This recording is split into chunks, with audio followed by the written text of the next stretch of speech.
Hello friends, आपके अपने YouTube channel Amisha Kaushik पर आप सभी का फिर से स्वागत है एक नई वीडियो में।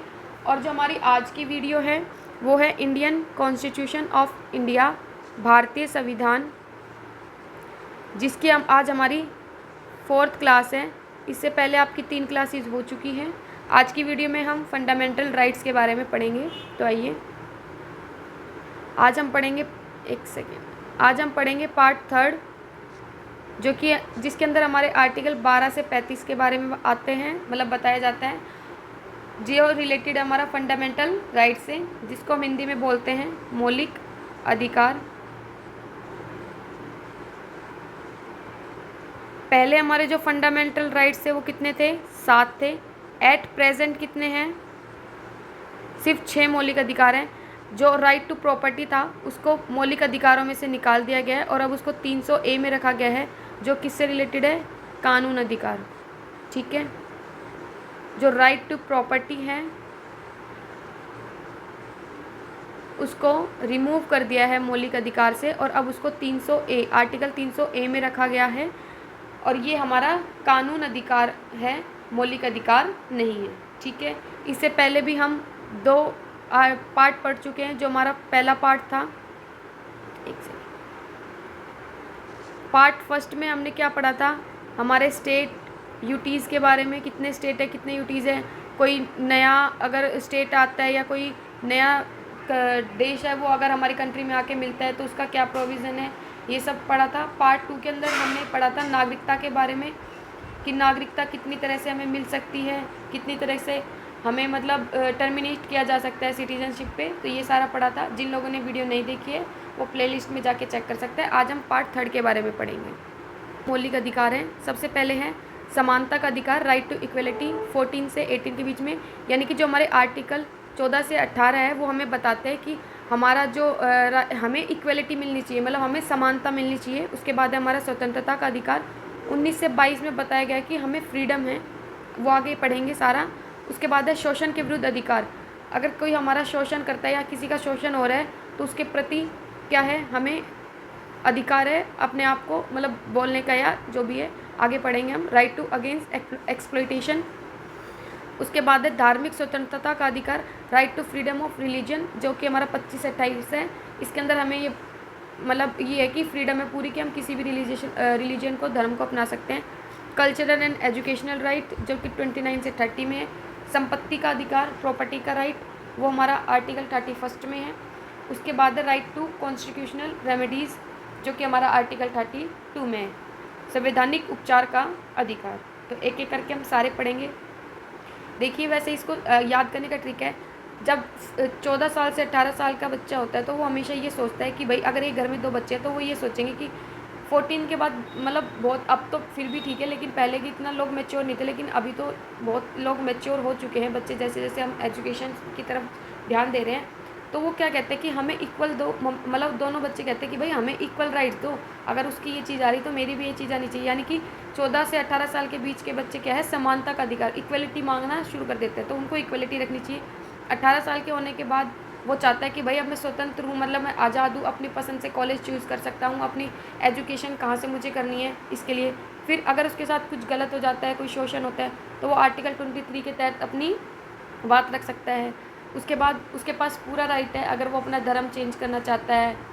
संस्कृति का शैक्षिक अधिकार है उसके पास, मतलब कल्चरल है, एजुकेशन राइट है उसके पास। संपत्ति का अधिकार है, वो संपत्ति मांग सकता है, जो कि अभी तो ये नहीं है, इसको रिमूव कर दिया गया है। अब इसको 300A में रखा गया है, अभी मैंने स्टार्टिंग में आपको बताया है। उसके बाद है संवैधानिक उपचार का अधिकार। ठीक है, इस तरह से आप याद कर सकते हो। तो शुरू करते हैं।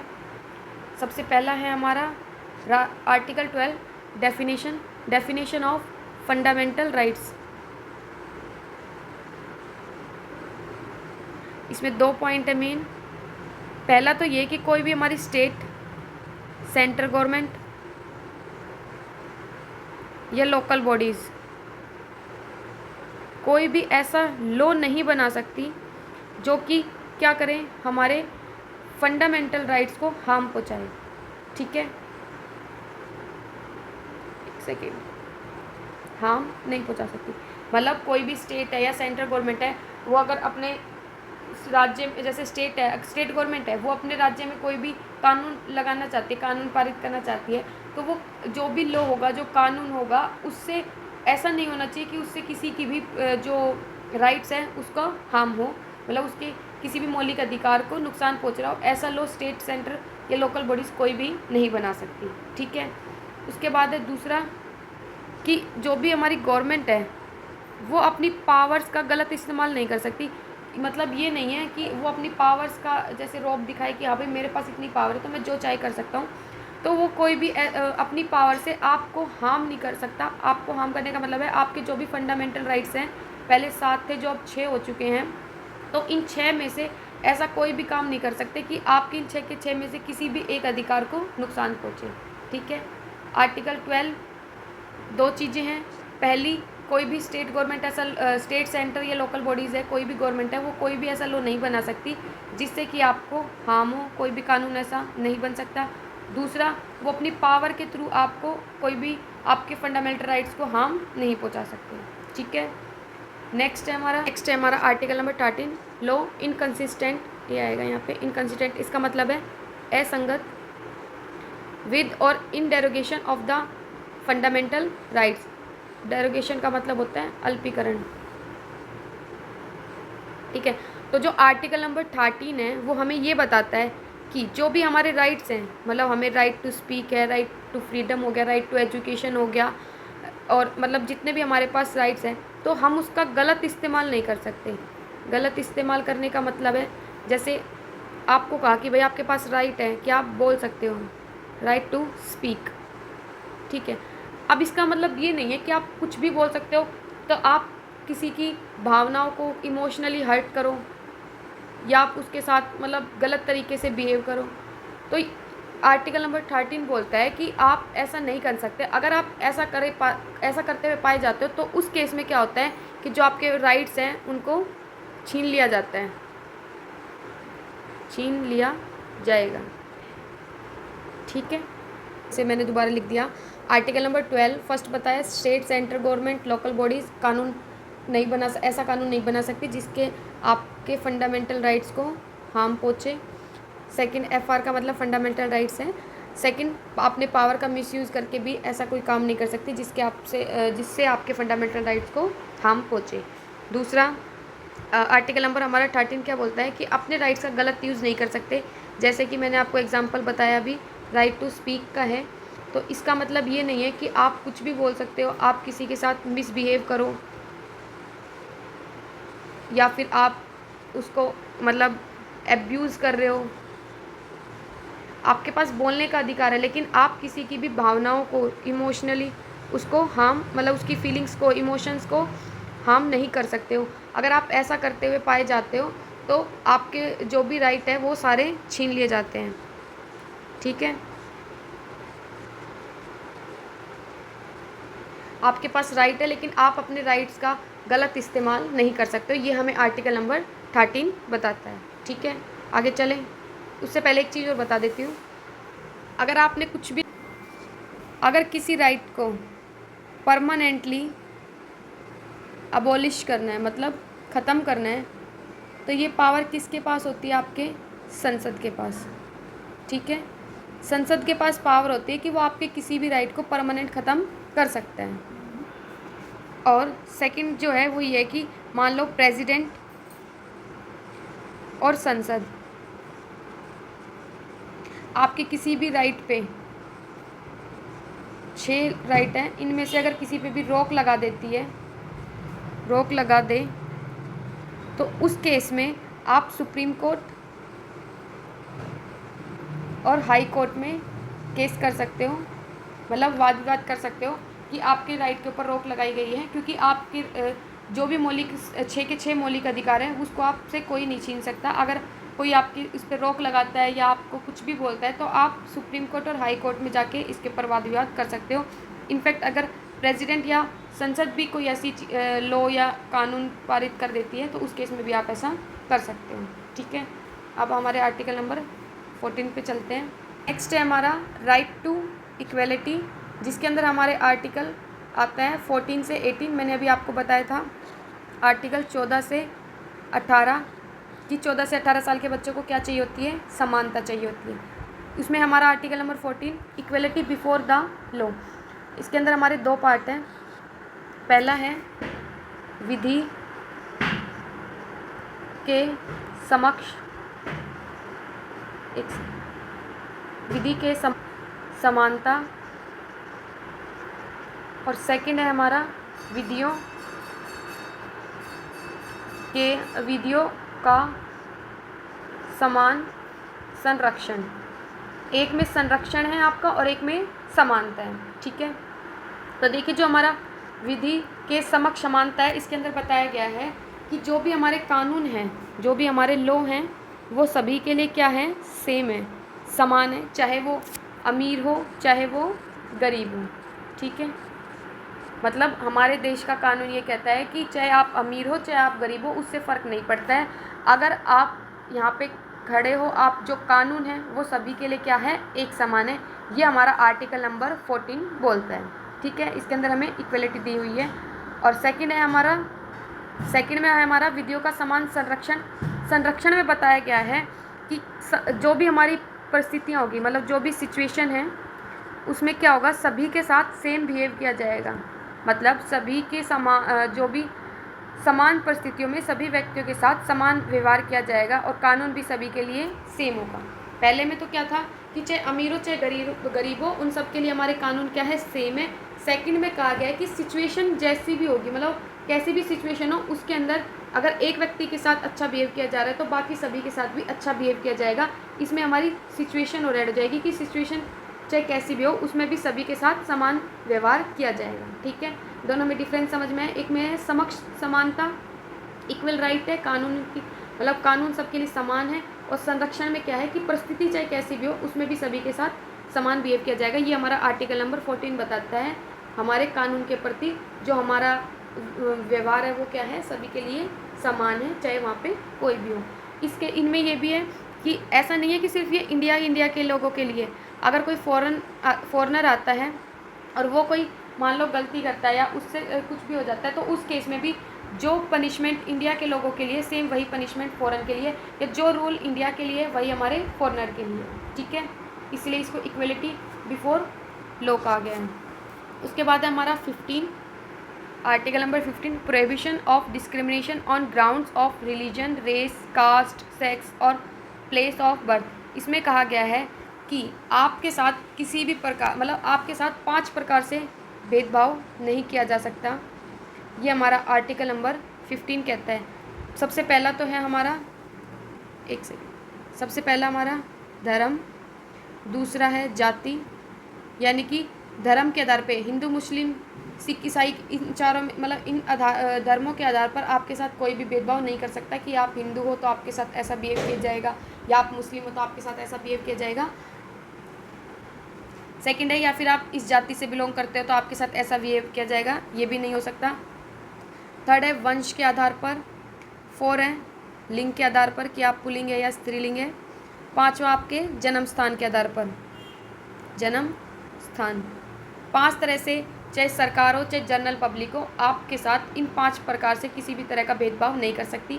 धर्म, जाति, वंश, लिंग, जन्म स्थान। जन्म स्थान का मतलब है आप किसी भी पर्टिकुलर एक स्टेट में रहते हो और आपको फिर उस स्टेट के ही बिहाफ पे, जैसे आप दूसरी स्टेट में रहने जाते हो तो वो लोग आपको उस स्टेट के नाम से बुलाते हैं या फिर उस तरीके से बुलाते हैं, तो इस तरह से भी आपके साथ कोई भी भेदभाव नहीं किया जा सकता। लिंग के आधार पर कि आप मेल है या फीमेल है या आप थर्ड जेंडर है तो आपके साथ भेदभाव किया जाएगा, आप ये काम नहीं कर सकते, आपको यहाँ नहीं आ सकते। तो इस तरह से आपको 5 प्रकार से किसी भी तरह से कोई भी भेदभाव नहीं किया जा सकता। अगर आपके साथ कोई कर सकता है तो आपके पास पूरा अधिकार है कि आप उसके खिलाफ मतलब आप उसके खिलाफ केस कर सकते हो अपने आप को प्रूव करने के लिए, ठीक है। प्रूव इन द सेंस कि मतलब अगर आपके साथ गलत होता है तो आपके पास आर्टिकल जो 15 है वो आपको राइट देता है, पूरा अधिकार है कि आप अपने लिए लड़ सकते हो, ठीक है। 14 में कानून सबके लिए समान है और 15 में आपको इन 5 चीज़ों के आधार पर आपके साथ भेदभाव नहीं किया जा सकता। आज हमारा article number 16 equality of opportunity in matters of the public employment. इसके अंदर क्या बताया गया है कि आप सभी को सरकारी नौकरी में अवसर की समानता से संबंधित है। मतलब जो भी आपकी सरकारी नौकरी है नौकरियां हैं उसके अंदर सभी को समानता है, समानता का अधिकार है कि वो लोग अपनी नौकरी को पा सकते हैं। आपके साथ किसी भी प्रकार से जाति, धर्म, वंश, जो भी हमने अभी आर्टिकल नंबर 15 में पढ़े हैं उनके उनके हिसाब से आपको कोई भी ये नहीं कह सकता कि आप इस जाति से तो आप ये सरकारी नौकरी नहीं कर सकते, आप इस धर्म से हो या आपका जन्म स्थान ये है।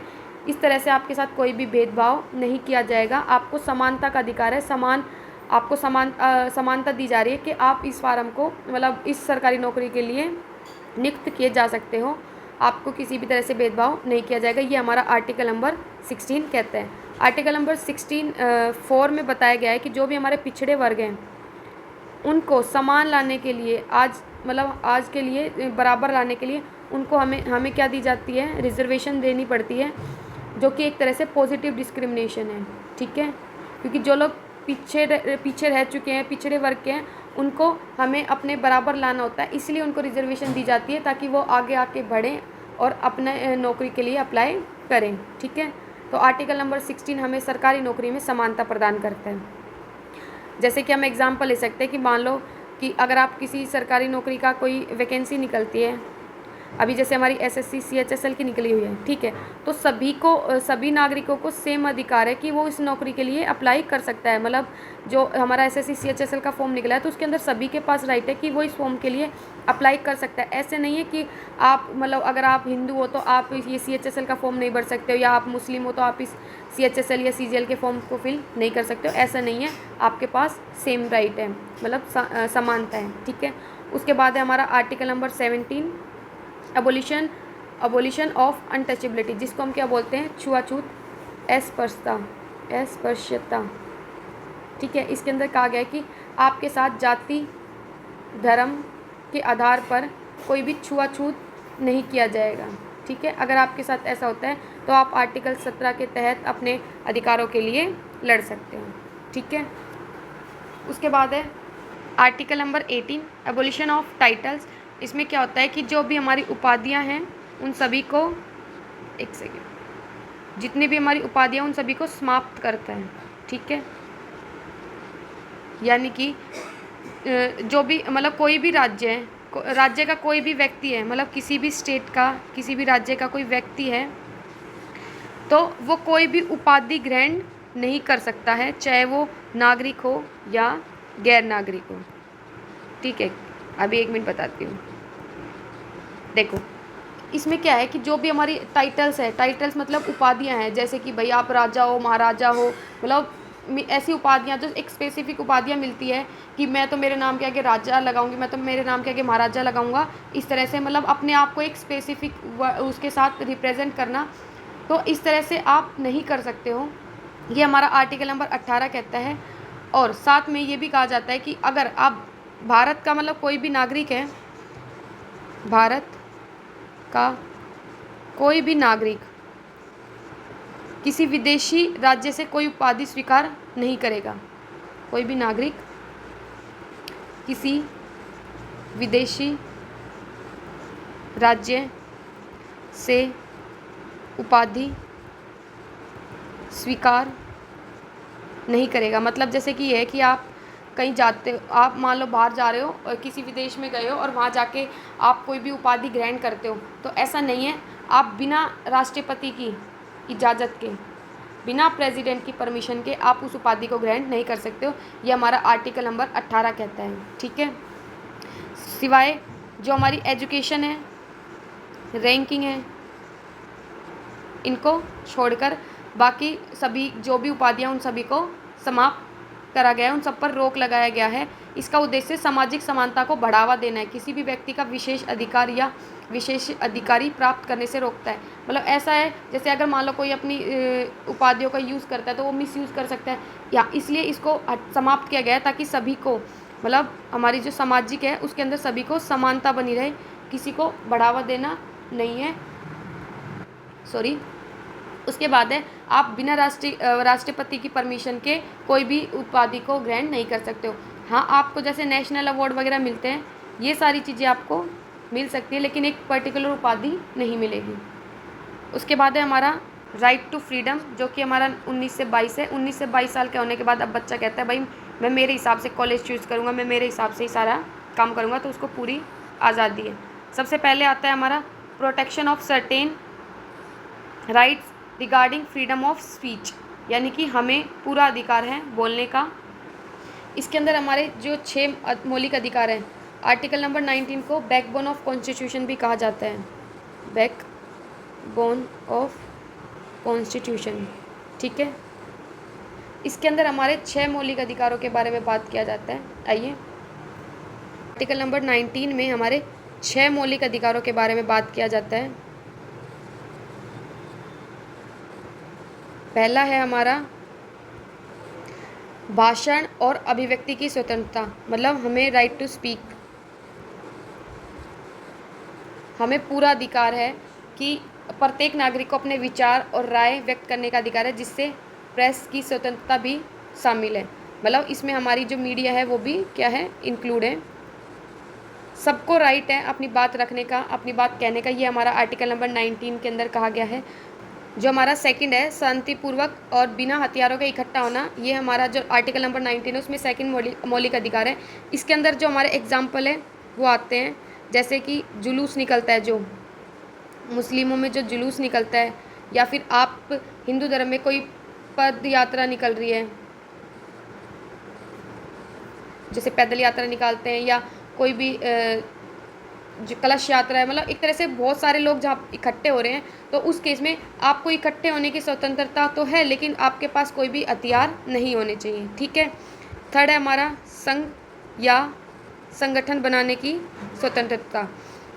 तीसरे हमारा जो मौलिक अधिकार है उसमें हमें ये अधिकार है कि हम कोई भी संगठन को बना सकते हैं, उसके लिए हम स्वतंत्र हैं, आज़ाद है। फोर्थ में क्या होता है कि भारत के, उसके बाद है हमारा फोर्थ में कहा गया है कि आप जो भी मतलब स्टेट है, आप ऐसा नहीं है कि आप हरियाणा के हो तो आप राजस्थान में नहीं जा सकते हो, या आप हिमाचल प्रदेश नहीं जा सकते हो, जम्मू कश्मीर नहीं जा सकते हो, ऐसा कुछ नहीं है। आप भारत के किसी भी, आपको भारत के किसी भी हिस्से में स्वतंत्र हो कि आप कहीं पे भी घूम सकते हो, आपको कोई भी आपका किसी भी प्रकार से कोई भी रोक टोक नहीं है। ये हमारा फोर्थ फंडामेंटल राइट कहता है। फिफ्थ में क्या है कि आप किसी भी स्टेट में जाकर रह सकते हो, ऐसा नहीं है कि आप पहले तो यहाँ रहते थे, फिर अगर आप दूसरे स्टेट में जा रहे हो तो वहाँ से आपको भगा दिया जाएगा, या फिर आप किसी जॉब, मान लो आप रहते कहीं, आपका जो होम टाउन है वो दूसरा है, लेकिन आप जॉब करने के पर्पज़ से कहीं जाके रहने लगते हो तो वहाँ से आपको निकाल दिया जाएगा, ऐसा नहीं है। आपको पूरा अधिकार है कि आप भारत में कहीं भी रह सकते हो, कहीं भी घूम सकते हो, और कोई भी व्यापार, सिक्स में है हमारा बिजनेस, कोई भी व्यापार कर सकते हो, कोई कारोबार है आपका, आप पूरी तरह से आज़ाद हो अपने काम करने के उसके लिए, ठीक है।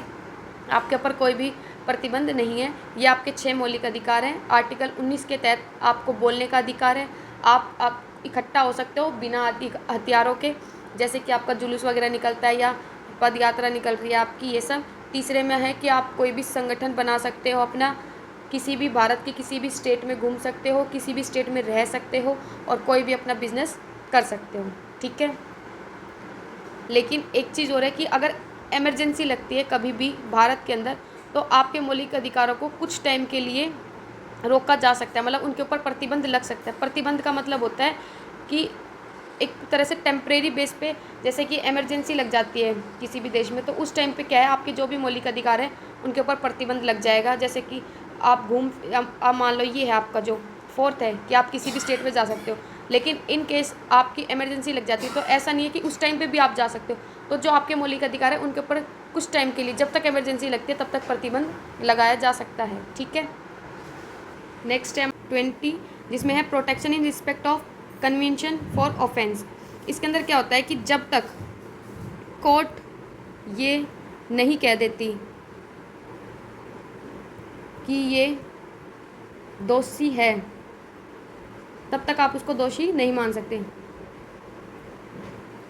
तब तक आप दोषी नहीं मान सकते। फॉर एग्ज़ाम्पल, जैसे मान लो कि किसी ने कुछ, मान लो कोई केस कर देता है किसी के ऊपर कि भाई इसने ने ये क्राइम किया है, ठीक है, लेकिन कोर्ट ने, अब जैसे उसका केस चल रहा है, तो कोर्ट जब तक ये नहीं कह देगी कि हाँ इस इंसान ने गलती करी थी और ये क्रिमिनल है, तब तक कोई भी उसे दोषी नहीं मान सकता। ये हमारा आर्टिकल नंबर 20 कहता है। ठीक है, मान लो आपने कोई क्राइम नहीं किया, अभी आपके ऊपर सिर्फ FIR हुई है और आपको किसी को मतलब आपको कोई इस तरह से हार्म कर रहा है कि भाई ये तो दोषी है, ये क्रिमिनल है, तो आप आर्टिकल 20 के तहत अपने आप मतलब अपनी इस बात के लिए लड़ सकते हो कि भाई जब तक कोर्ट मुझे साबित नहीं कर देता तब तक मैं क्रिमिनल नहीं हूँ। ठीक है, एक गलती एक सज़ा है। हमारा article number 21 protection of life and personal liberty. इसमें क्या कहा गया है कि आपके पास पूरी आज़ादी है, अपना जीवन जीने का अधिकार है। ठीक है, इसमें मतलब ये है कि राज्य किसी भी व्यक्ति को मतलब कोई भी स्टेट है वो किसी व्यक्ति के जीवन या व्यक्तिगत स्वतंत्रता को केवल कानून में निर्धारित प्रक्रियाओं का पालन करते हैं। नेक्स्ट हमारा article number 21 protection of life and personal liberty.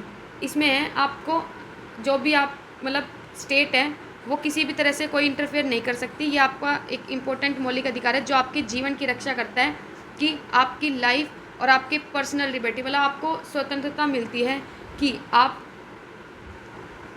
और आपके पास पूरा राइट है कि आप अपनी ज़िंदगी को अपने तरीके से जी सकते हो, आपके ऊपर कोई भी रोक नहीं है। ठीक है, और ये इंडिया के लिए नहीं, अगर कोई बाहर से फॉरेनर आता है उसके लिए भी है।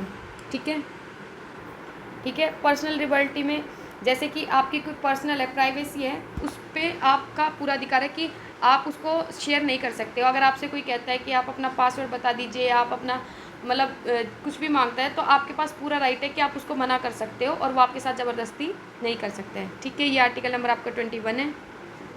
आर्टिकल नंबर आपका 21A जो कि हमारा 86वां संविधान संशोधन है, 2002 में हुआ था, जिसके अंदर हमारा मौलिक अधिकार ऐड किया गया था, राइट टू एजुकेशन। इसमें क्या है कि जो भी हमारे 6 साल से 14 साल तक के बच्चे हैं, 6 साल से 14 साल तक के जो बच्चे हैं उनको फ्री ऑफ कॉस्ट एजुकेशन दी जाएगी हमारे गवर्नमेंट स्कूल्स के अंदर। जितने भी सरकारी स्कूल हैं उनके अंदर 6 साल से 14 साल तक के बच्चों को फ्री शिक्षा दी जाएगी। ये हमारा आर्टिकल नंबर 21A कहता है, जो कि 86वां संविधान संशोधन हुआ था 2002 में, उसके तहत इसको ऐड किया गया था, राइट टू एजुकेशन। ठीक है, 22 जिसमें है हमारा protection against arrest and detention in certain cases. इसके अंदर क्या है कि कुछ मामलों में गिरफ्तारी और हिरासत के खिलाफ व्यक्तियों को सुरक्षा प्रदान करना। जैसे कि इसमें क्या होता है कि मान लो आप कोई मतलब कोई केस हो जाता है, आपके ऊपर कोई केस कर देता है, तो उस केस में क्या होता है कि सबसे पहले तो उसके पास वारंट होना चाहिए कि आपको किस बेस पे उसको अरेस्ट किया जा रहा है। दूसरा, 24 घंटे के अंदर अंदर आपको किसको मजिस्ट्रेट के सामने उस आदमी को पेश करना होता है, जिसके अंदर आपकी जो भी आप जैसे जो आपकी यात्रा इन द सेंस कि आपको ले जाया जाता है, गाड़ी में आना जाना जो होता है, उस केस को छोड़ के मतलब उस टाइम को छोड़ के उसके अलावा 24 घंटे के अंदर अंदर आपको मजिस्ट्रेट के सामने पेश करना पड़ता है। और तीसरा है वकील, मतलब आपके पास राइट है कि आप अपने पसंद के वकील को चूज़ कर सकते हो। ठीक है, ये तो है कि अगर मान लो आपके ऊपर केस हो जाता है और पुलिस आपको पकड़ लेती है तब तो आप सबसे पहले तो आपके पास वारंट, उस पुलिस वालों के पास वारंट होना चाहिए कि आपको किस बेस पे अरेस्ट कर रहे हैं। सेकेंडली, 24 घंटे के अंदर आपको मजिस्ट्रेट के पास पेश करना होता है और आपके पास पूरा राइट है कि आप अपने वकील को खुद चूज़ कर सकते हो, अपने पसंद के वकील को। ठीक है, उसके बाद कई केसेस में क्या होता है, अगर आपने कोई बहुत बड़ा क्राइम किया है तो उस केस में आपको वारंट की ज़रूरत नहीं है, बिना वारंट के भी आपको पकड़ लिया जाता है। फिर उसके बाद आता है हमारा एक निवारक हिरासत। निवारक हिरासत में क्या होता है कि कुछ मामलों में जो सरकार होती है ना, वो किसी व्यक्ति को बिना मुकदमा चलाए मतलब उसके ऊपर बिना केस करे भी हिरासत में ले सकती है, जिसे हम निवारक हिरासत कहते हैं। ठीक है, इसके अंदर भी कुछ सुरक्षा उपाय होते हैं, जैसे कि हिरासत के आप मतलब आपको कोई हिरासत में लेके जाती है पुलिस, तो उसको बताना होता है कि वो किस कारण से लेके जा रही है और किसके बेस पे लेके जा रही है। ठीक है, 2 चीज़ें हैं, अगर आपको पुलिस पकड़ लेती है तो उसके पास वारंट होना चाहिए। पुलिस अगर आपको लेके जाती है तो 24 घंटे के अंदर अंदर मजिस्ट्रेट के सामने पेश करना, अपनी पसंद से वकील लेना। और निवारक हिरासत के अंदर क्या होता है कि आपको बिना मुकदमा चलाए भी पकड़ सकती है, लेकिन उसमें ये होता है कि आपको बताना पड़ता है उसको कि आप उसको मतलब आपको वो क्यों लेके जा रही है। ठीक है, आज की वीडियो में इतना ही। आपके जो 22 आर्टिकल है 19 से आपके 22 तक मैं करा चुकी हूँ, बाकी बचे हुए 23 से 35 तक के आर्टिकल की जो मैं पार्ट 2 में डाल दूँगी, क्योंकि एक ही वीडियो में बनाऊँगी तो वीडियो काफ़ी लंबी हो जाएगी, तो मैं आपको सेकंड पार्ट में दे दूँगी। और अगर आपकी कोई भी क्वेरी रह जाती है तो आप मुझे कमेंट बॉक्स में कमेंट कर सकते हो। साथ ही आपको सारी अपडेट चाहिए तो आप मेरे व्हाट्सअप चैनल को भी ज्वाइन कर सकते हो, जिसका लिंक मैं आपको डिस्क्रिप्शन में दे दूँगी।